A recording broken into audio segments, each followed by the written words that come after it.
Elegy written in a country churchyard. Stanza number 21. Continuing our explanation of Elegy by Thomas Gray. It's stanza number 21. Their name, their ears, spelt by the unlettered muse. So where did we stop yesterday? Actually, it's about the employer passing sigh at least as a tribute. That's what he prefers. Who prefers? The speaker or the speaker poet, if you want to say. He prefers that at least the passers, though the people who lay buried here are not that prominent figures, like very prominent figures from any historical background. Nothing.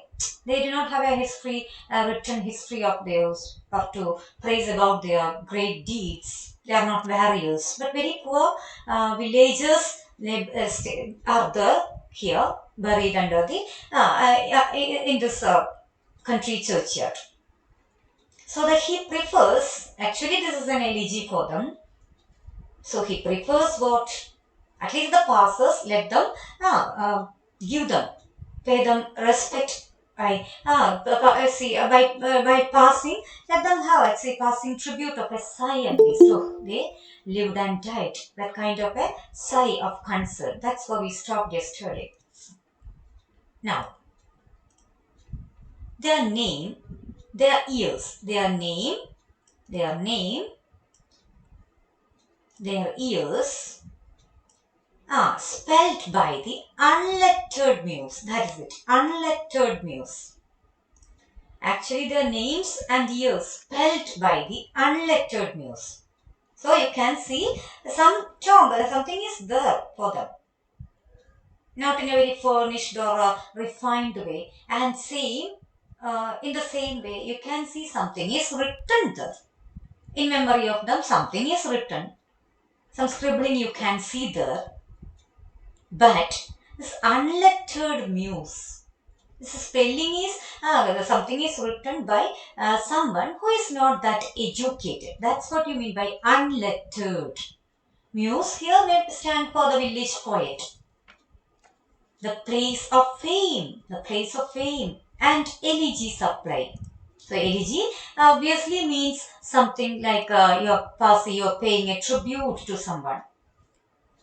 But this is the memorial for the and it's an elegy for the dead. When you write down, when it is by an unlettered, uneducated person, obviously some errors may be there. The written ideas or written letters or words written on that may be wrong. And many a holy text around she's strews. So many a holy text and many a holy text. That's some most often holy text, some words from the holy texts, some sentences and ideas from the holy text are taken to be written down on the tombs or the memorial trophies. But here, even when it is taken from the holy text, that is the rustic moralist to die. Strews means scatters. Actually, here it is almost like scattered. Something taken, but in a scattered way. Even though it is taken, sometimes copied from certain holy texts. So usually we go for quoting. Quotes. You take quotes, prominent quotes. Yesterday itself we took that from Shakespeare. When we told about when we discussed the greatness in someone by birth or someone acquiring it by their deeds later. It's a quote we are taking from someone else. So same you can do if you want to write down a tribute, some words of respect on some of the tombs. You can do that. But the person who is again writing or scribbling it on the tombs may not be that educated. So that reflects upon the writings or scribblings on these tombs because we know they go for making errors while writing it down and all. Please be on time. Yes, then that teach the rustic moralist to die. That's actually rustic. Rustic means a villager, the very simple villager. Moralist, one actually moralist is the person who reads morals and all. But we feel that this is about this terms, the written material, something written on that. It's with a lot of errors and all. But at least that is there. At least that is there, and that's only what is possible most often. Because yeah, we don't have in this village. The people do not have actually a very very educated person all around them to help out, to write down something for them, or even to write down an elegy for them, for their for paying respect towards them to them. Okay, now to stanza number 22. So all these parts, actually the poet wants us to be reminded of the, yeah, here they are running short of something refined or elevated, but whatever is available, we try to pay them respect with whatever is available. That's what he means, because every life matters. You know, it's again, think about that novel, God of Small Things. If you take the Malayalam translation of that particular text and its name, the title of that novel, will understand the beauty of that concept. കുഞ്ഞു കാര്യങ്ങളുടെ ഉടയ തമ്പുരാൻ എന്നാണ്. And there's a movie that takes a lot of quotes from this. Actually, an education-based movie, education-based or not, but a lot of scenes from educational sector. Many things, many problems, issues in educational sector are raised by the movie. In Malayalam, one of the movies in which Mohanlal takes the lead role, where he quotes a lot from there.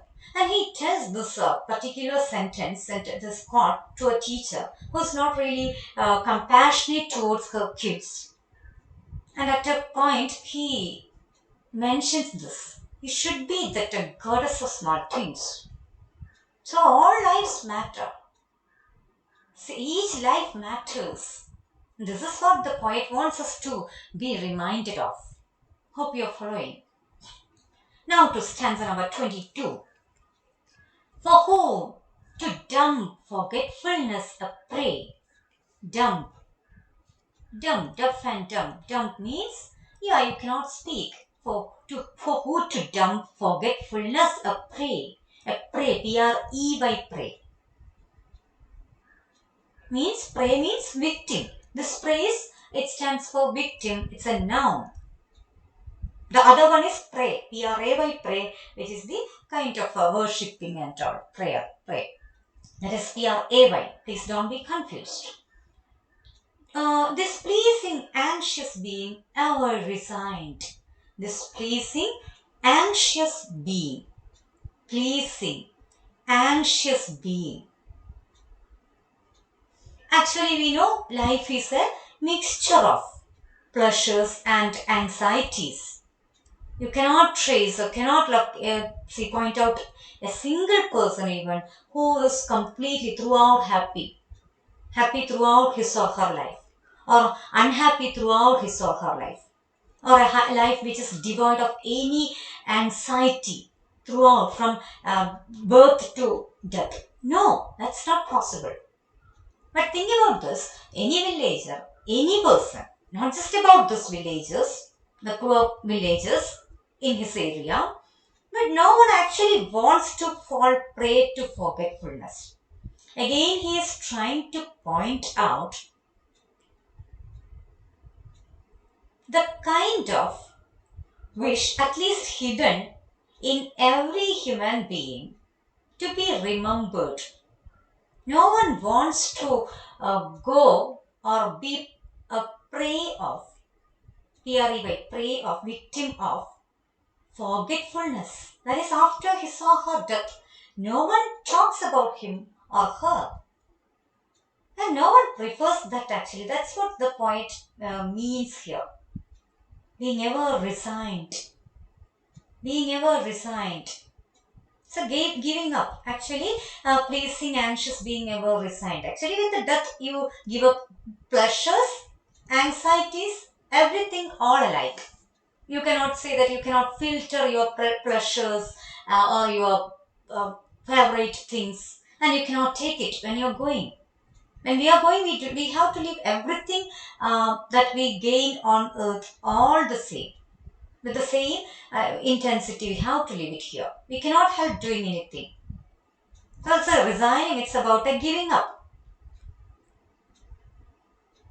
But at the same time, he wants to see left the warm precincts. Precincts actually stands for limits. Let the warm precincts of the cheerful day. Some joys might have been there, but sometimes it is limited. He's talking about the universal nature of human life. Or any animalistic life may be like this. But human beings are more conscious about it. Because we live in a community, we live among relationships, we live and die in passion, compassion. All these ideas are so much attached with the human beings. Actually, in fact, that's an exaggeration, at least about the ongoing way of human beings when you think.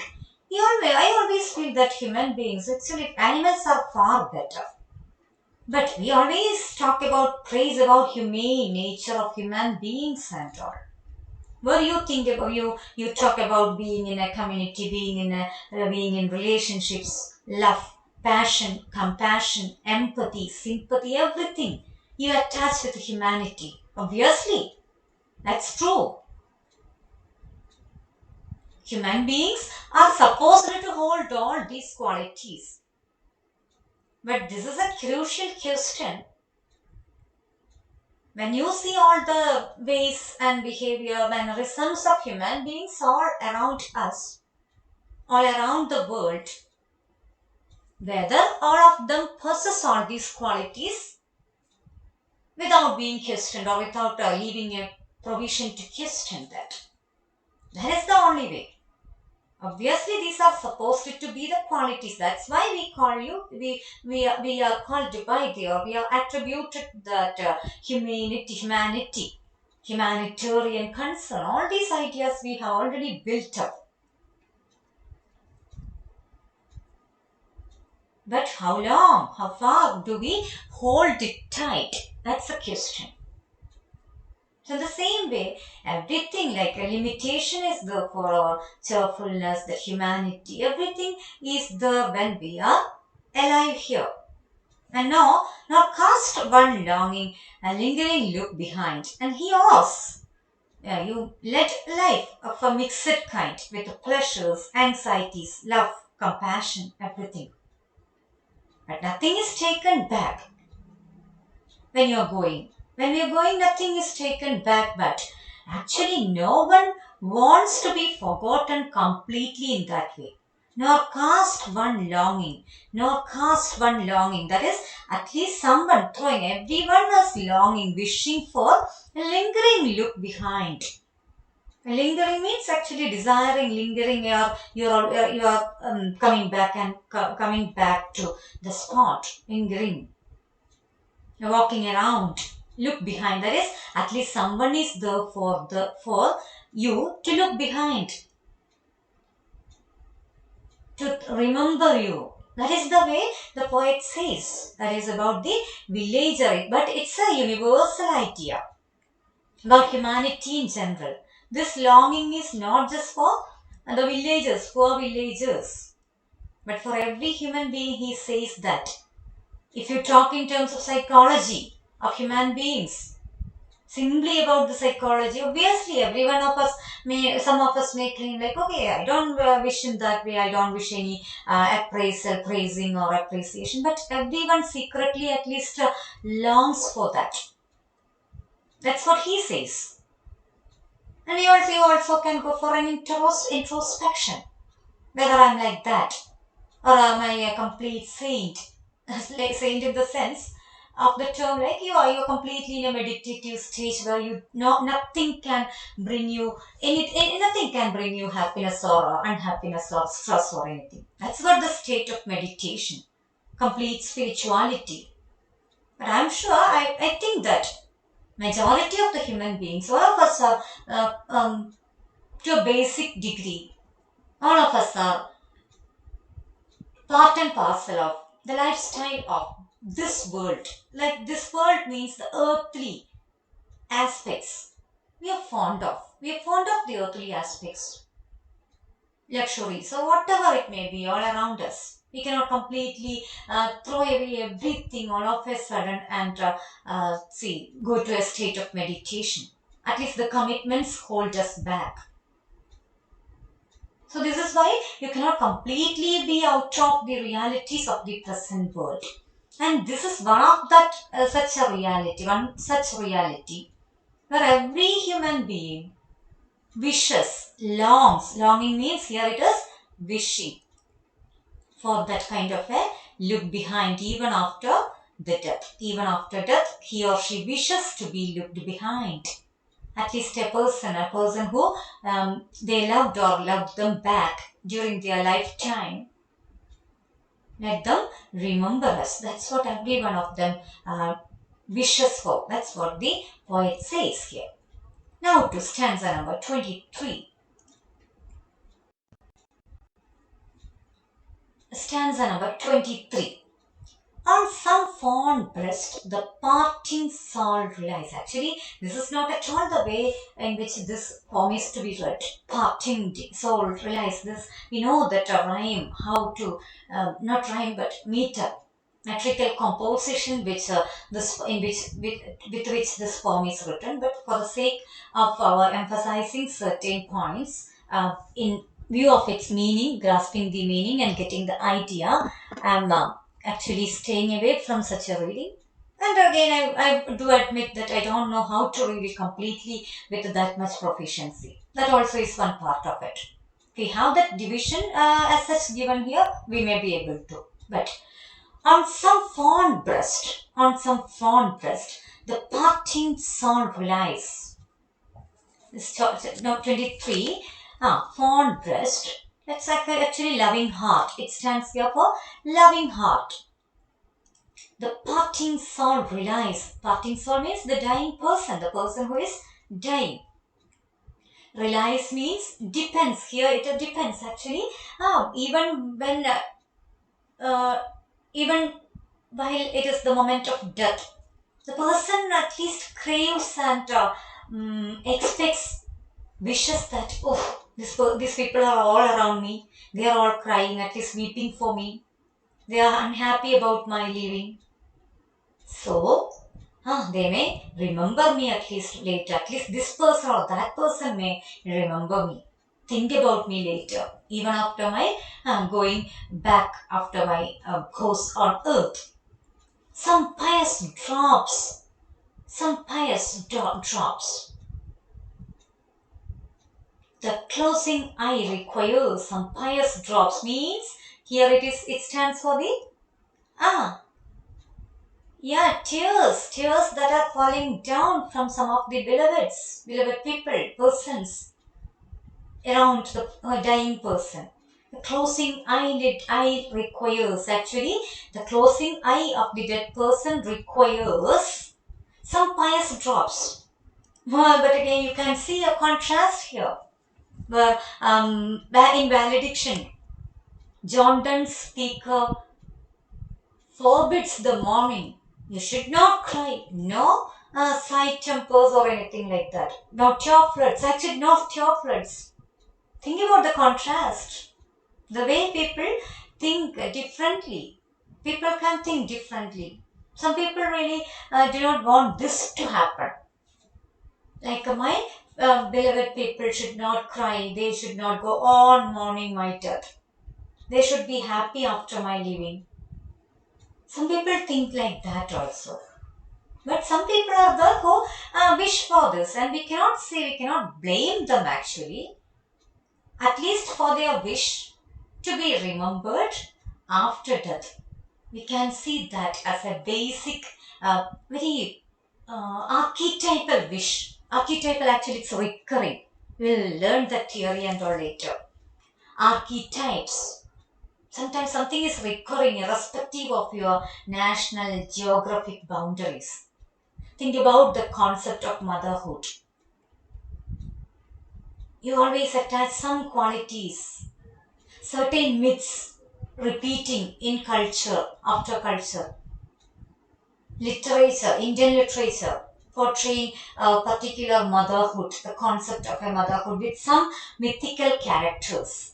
And the same you can see certain such qualities are again praised and recurringly occurring, repeatedly coming in some other portrayals of certain other literatures. Say for example some Western literature, Greek or other classic literatures. I will get to the example.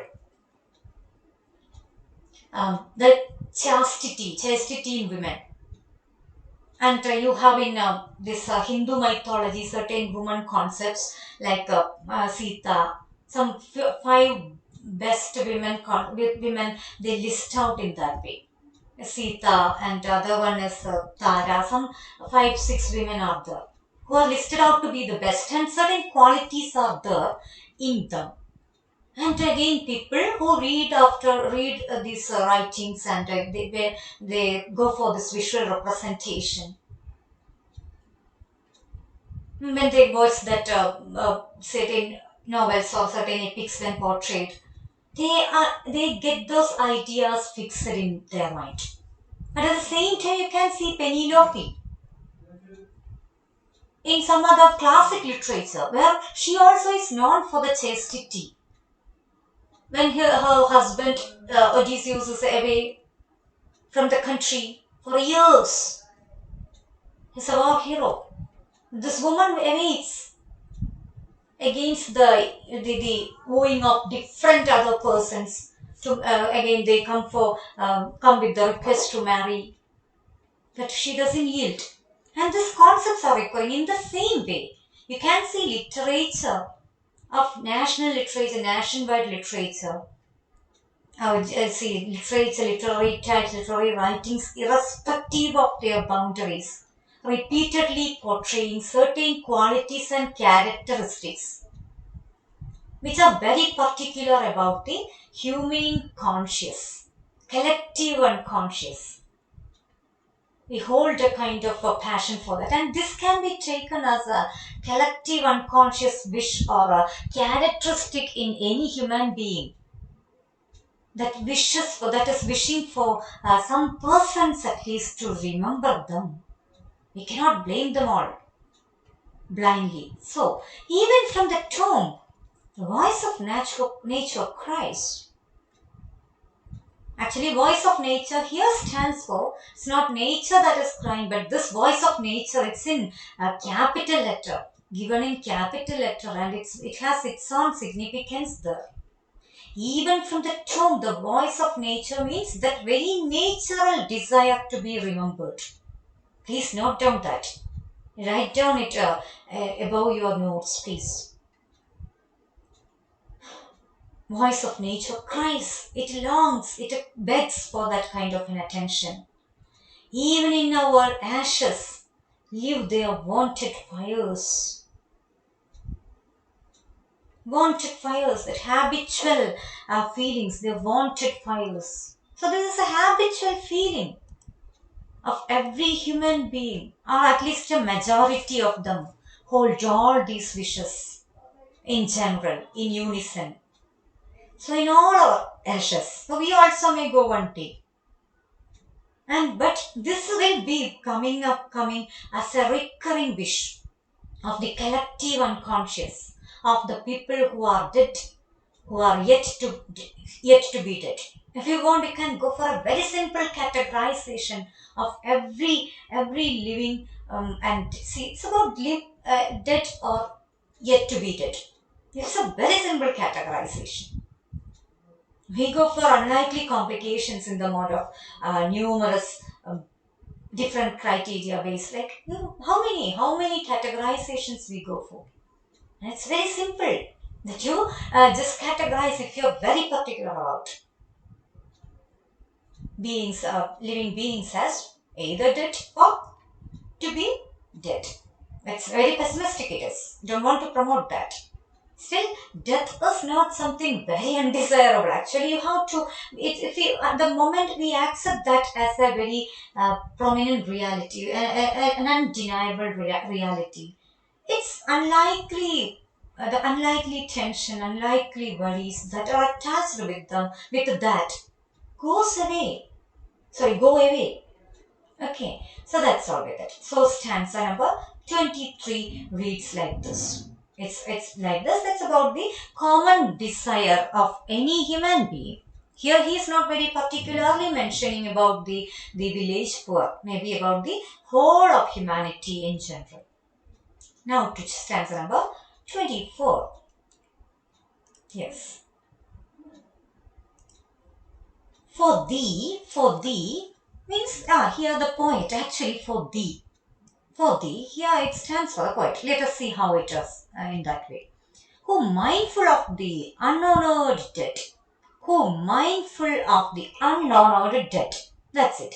Actually, we know this poet is very mindful about. That's why it's good that you take a speaker against the instead of taking the poet as you can take this as told by the it's the whole poem as given by a speaker, and again the speaker is again now concerned about this poet who is very mindful about the unhonored dead. You know, unhonored dead, the village poor people in the village. Now you are very thorough about those notions. Unhonored dead, who are the who's what stands for actually? What does it mention? Unhonored dead stands for the village, the poor people in the village who are not really paid respect because of their being poor or not really famous. Those reasons are there. Please be on time. Just in these lines, their artless tale relate. Does in, does, actually does so it can be the very archaic usage for dust in these lines, but in these stands for a dust and these. So you can take it to be do. Lines they are artless tale relate. Artless tale. Artless tale. Why it is artless tale? It's about a simple story. Every poor person in the village. Their stories are very simple. You know how historical records we came across such a term, the annals, the history. Even if you try to write something on them, it's very simple. Every day they are going and coming back, going for work, coming back home. Sometimes they think about a person who is a very poor person who is working on a daily like basis, who is not going for any other say global tour or anything. Nothing is there. Their life is they are on work field and their family coming back, the kind of pleasure, simple pleasure they get from their family members. So this is it. This is the way they are that kind of a beauty you can attach, but it's very simple in that sense. Nothing much to be written. Nothing more is there about them. So that is the way artless tale. Artless tale. It's a very simple story. That's all. It's not a. It's not against honoring them, but simple story. If chance by lonely contemplation led, by chance, if chance, by lonely contemplation. What is this lonely contemplation? Contemplation is thinking. So again, you know now this poet is thinking too much for them. He is concerned much for them. So it can be taken as a lonely contemplation. If it leads, some kindred spirit shall inquire thy fate. Some kindred spirit shall inquire thy fate. So this is the positive part that the poet, that the speaker says that okay, now if this poet feels this much for these poor people, Once he is dead, some kindred spirit, some similar other soul, one day, once this poet is gone, shall inquire about his fate also. This is going to be a very beautiful part of the poem, the elegy. Hmm? So, obviously, the wish to be remembered after death is there in the conscience of this poet as well. So now he feels that if while I am alive, if I am willingly writing something for the unhonored dead, please note down unhonored dead, the simple villagers,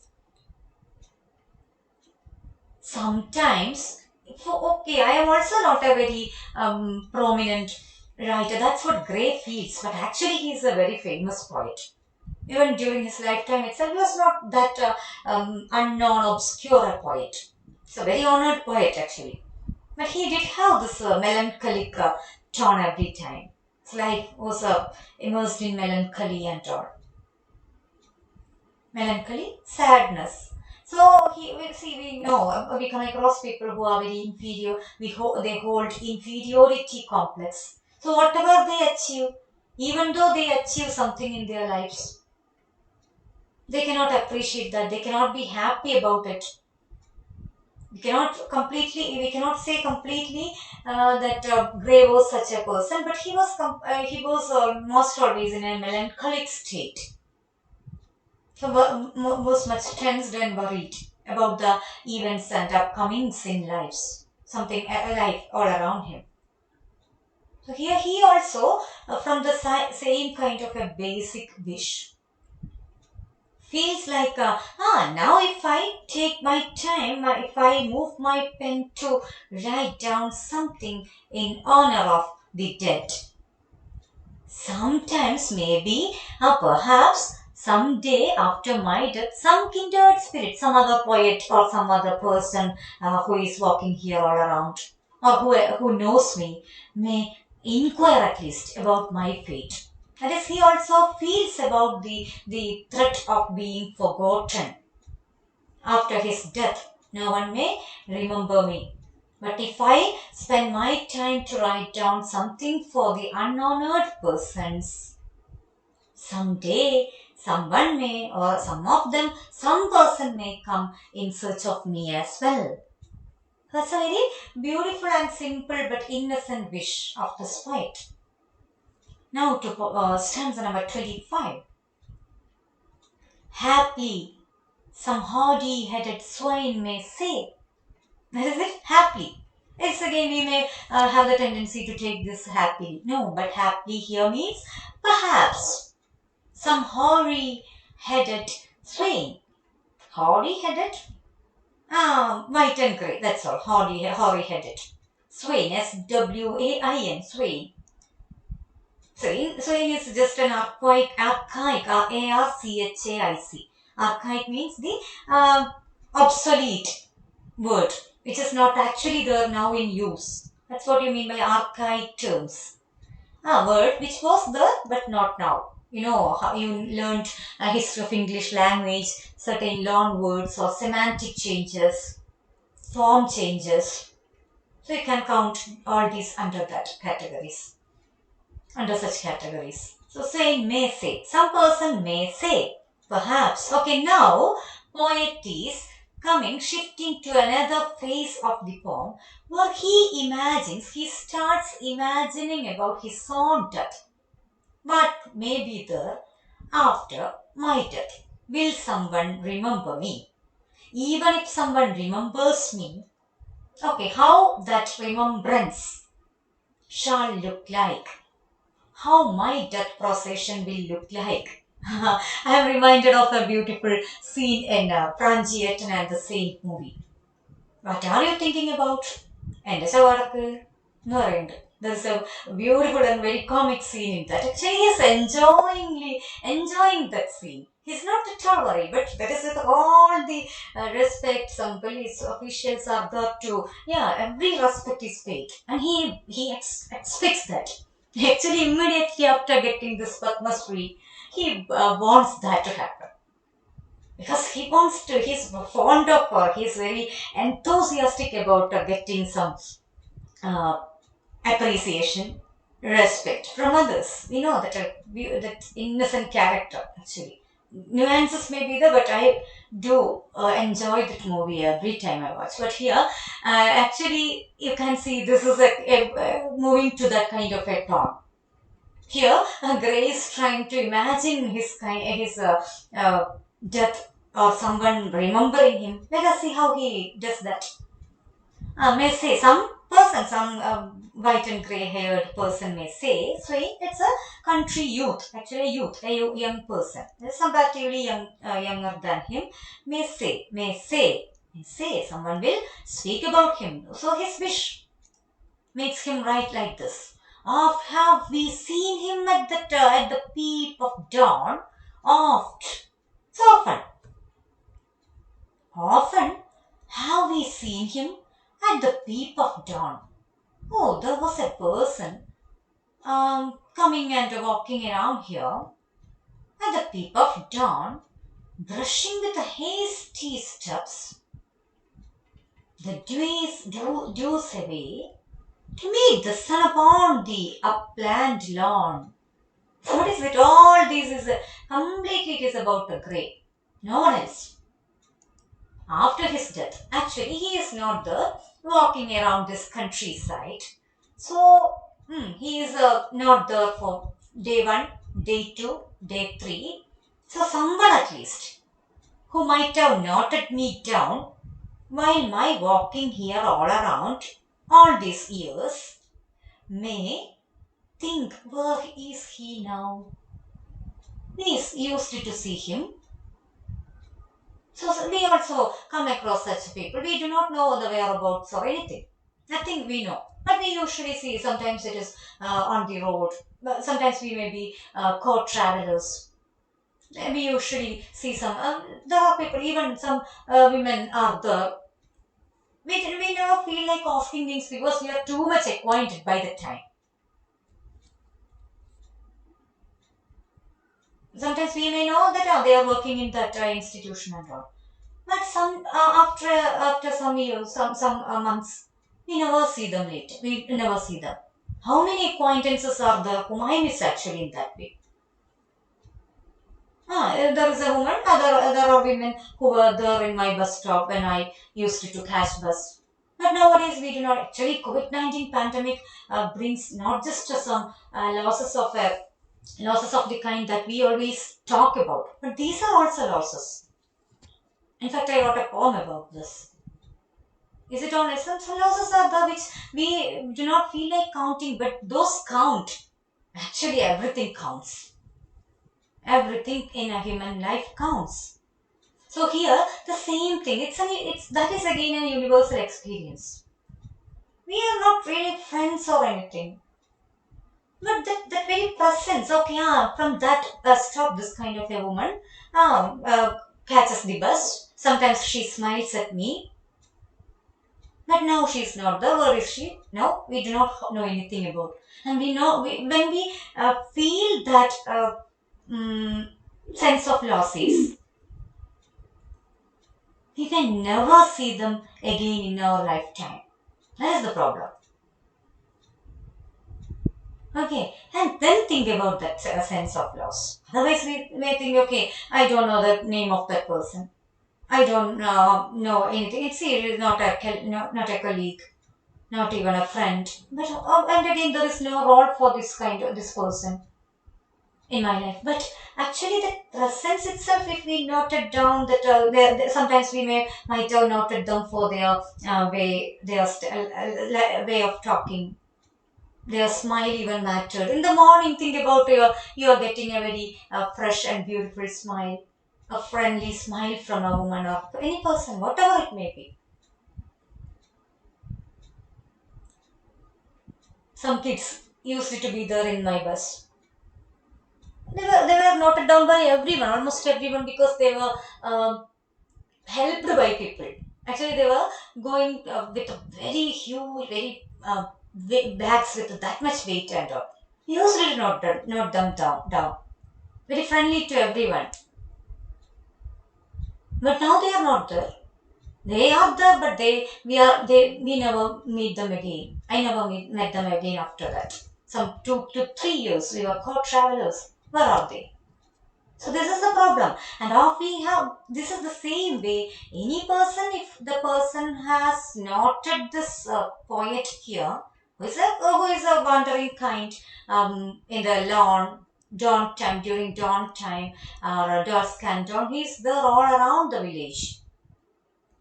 I mentioned all these experience or the ideas to make it clear for you how it matters. Even if you are not much friend, not that much friendly or whatever, if you are not acquainted even, just a presence matters sometimes.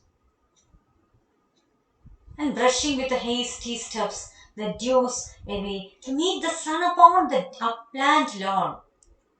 Sometimes we meet people, we see people, there are some of the characteristics we note down. So here obviously this poet is taking very hasty steps, and again his walking, that speedy steps actually brings attention.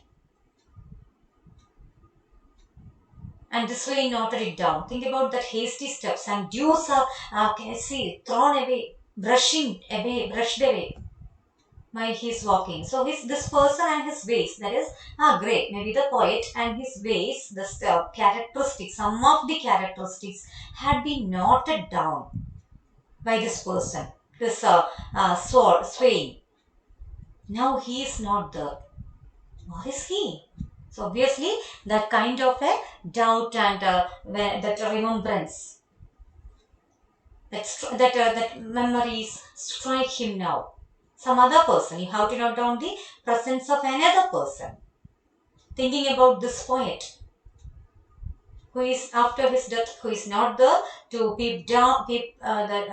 to walk along the countryside during dawn time, brushing the dews away with his hasty steps. Again, he is going to meet the sun upon the upland lawn. Yeah, maybe moving towards a valley or somewhere you can see the sun set, sunrise, whatever. So obviously we can take these poets to be lovers of nature.